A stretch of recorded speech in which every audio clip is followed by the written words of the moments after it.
আসসালামু আলাইকুম রহমতুল্লাহি ওয়া বারাকাতুহু। দালাল ও প্রতারক চক্র থেকে সাবধান থাকবে।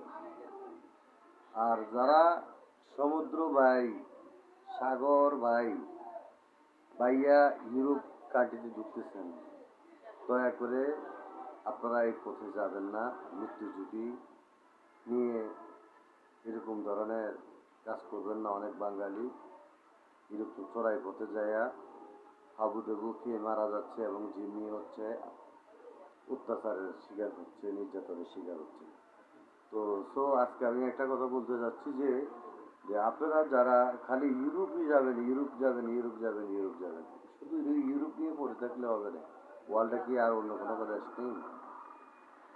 আপনি সার্বিয়াতে যেতে পারেন, আলবেনিয়া যেতে পারেন, হ্যাঁ। এসব দেশে যদিও স্যাংশনভুক্ত না হয়ে থাকে, যান না। ওদের তো লোকের দরকার। আপনারা ওইখানে বিষয় নিয়ে যান ঠিকই, কিন্তু ওইখান থেকে ভাইগে যান। আর ভাই আপনি ওইখানে 2 বছর কাজ করেন না, দেখবেন অটোমেটিক আপনার স্যালারি ইউরোপে, ফ্রান্স, ইতালির মতো স্যালারি হয়ে যাবে।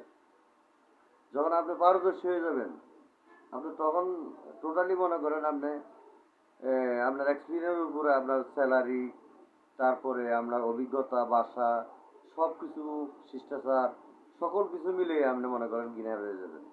ততএব তো একবারে ফ্রান্সে যাইতে হইব, প্যারিসে যাইতে হইব, ইতালি যাইতে হইব, হ্যাঁ, লন্ডন যাইতে হইব, কানাডা যাইতে হইব, এসব দেশটা পড়বেন কেন? হ্যাঁ, ইউরোপের ছোটখাটো দেশগুলো ভিতরে এগুলো কি কম সভ্যতা? সভ্য দেশ, হয়তো স্বাধীন দেশ। তবে সার্বিয়ার যে দেশটা আছে, ওই দেশটা কিন্তু আমাদের বাংলাদেশ সেনাবাহিনীর স্বাধীন করছেন। খুবই একটা মাধুর্যময় একটা দেশ, সমৃদ্ধময় একটা দেশ এবং মানব বান্ধব একটা দেশ।